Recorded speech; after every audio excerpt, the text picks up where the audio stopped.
kami dari kelompok 13, kami akan mempresentasikan proyek untuk Pancasila yang kami ambil suatu kasus, yaitu kasus dari Munir, yaitu aktivis HAM. Anggota kelompok kami adalah saya sendiri, Renata Natalia, dan teman saya adalah Michael Wibisono. Munir Said Talid lahir pada tanggal 8 Desember tahun 1965 dan meninggal pada tanggal 7 September tahun 2004. Pendidikan terakhir Fakultas Hukum Universitas Brawijaya Malang. Karir dari Munir Said Talid yaitu Direktur Eksekutif Lembaga Pemantauan HAM Indonesia Imparsial, yang kedua Ketua Dewan Pengurus Kontras pada tahun 2001,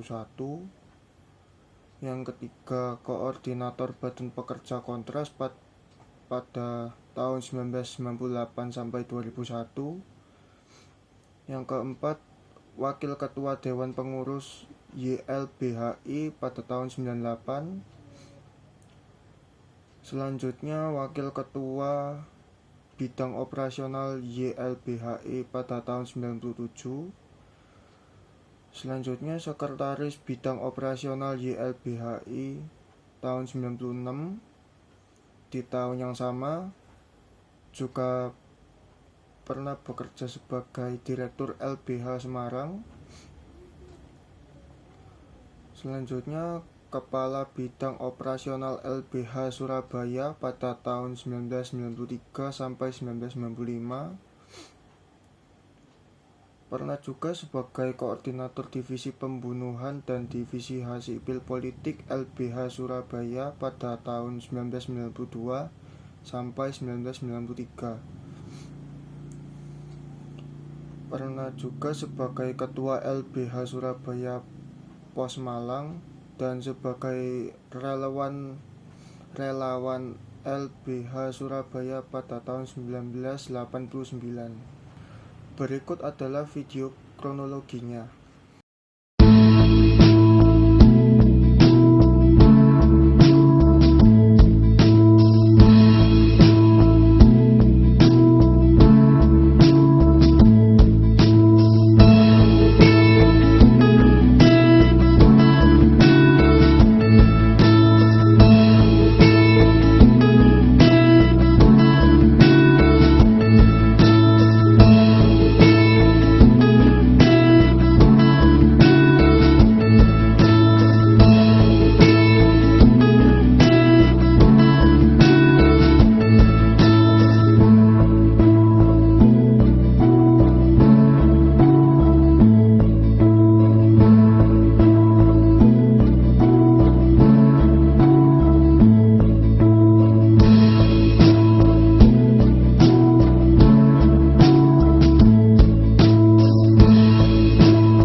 kasus ini termasuk sebagai salah satu hal yang tidak sesuai dengan makna Pancasila, karena menurut Pancasila sila kedua yakni kemanusiaan yang adil dan beradab, dan Pancasila sila kelima yakni keadilan sosial bagi seluruh rakyat Indonesia, kasus ini tidak dapat diselesaikan dengan baik karena tidak adanya hukum yang dirasa adil bagi pihak keluarga yang kehilangan beliau, dan justru menguntungkan bagi pihak pelaku pembunuhan, dan juga tidak adanya keseriusan pemerintah dalam menyelesaikan kasus pelanggaran HAM ini, sehingga ada pihak-pihak yang sengaja membungkam aktivis HAM tersebut dengan menggunakan hukum sebagai alatnya. Penyelesaian kasus Munir itu sendiri, hasil otopsi kepolisian Belanda dan polisi Indonesia menemukan bahwa Munir diracuni oleh racun arsenik dan menetapkan pilot Garuda Indonesia, Polikarpus Budihari Trianto, dan menjadi tersangka pembunuhan pada tanggal 18 Maret 2003. Majelis Hakim Pengadilan Negeri Jakarta Pusat memutuskan ia bersalah dan menghukumnya 14 tahun penjara pada tahun 2005. Kasus Munir itu sendiri masih banyak meninggalkan banyak pertanyaan, yaitu yang pertama karena adanya dugaan keterkaitan BIN dalam pembunuhan Munir. Yang kedua, adanya Polikarpus yang bebas dan yang sebelumnya mendapatkan pembebasan bersyarat pada tahun 2014 dan hanya dikenai wajib lapor. Dan yang ketiga adalah dokumen laporan tim pencari fakta kasus pembunuhan Munir sekarang hilang. Adanya keterkaitan BIN dalam kasus Munir ini karena setelah selesai menuntaskan misinya untuk membunuh Munir, Polikarpus melaporkan pekerjaannya kepada Kolonel Budi Santoso yang merupakan Deputi Perencanaan dan Pengendalian Operasi Badan Intelijen Negara, yang dia mengatakan bahwa ia telah mendapatkan ikan besar di Singapura.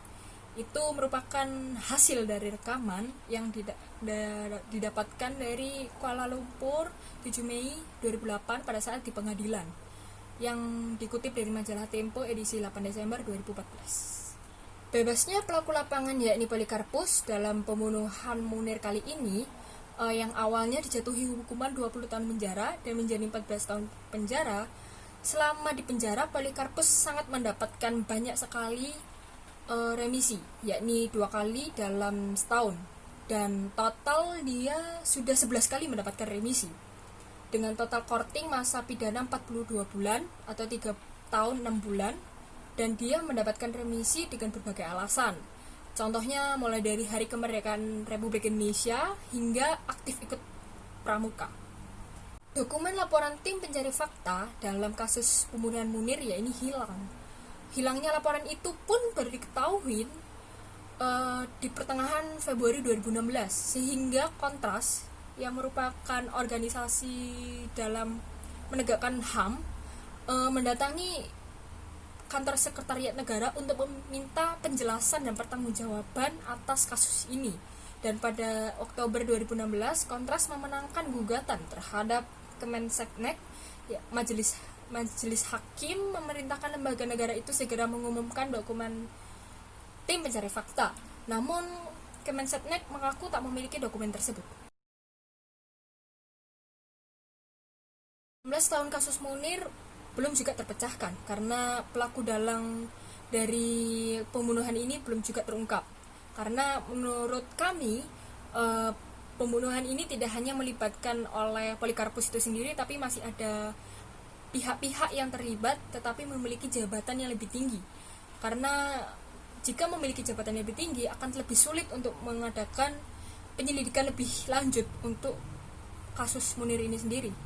Dan Komite Aksi Solidaritas untuk Munir dan perwakilan 11 organisasi mendatangi Komisi Hak Asasi Manusia guna menyerahkan legal opinion kasus Munir, dan mereka mendesak agar kasus ini menjadi kasus pelanggaran HAM yang berat. Sekian presentasi dari kelompok kami. Terima kasih.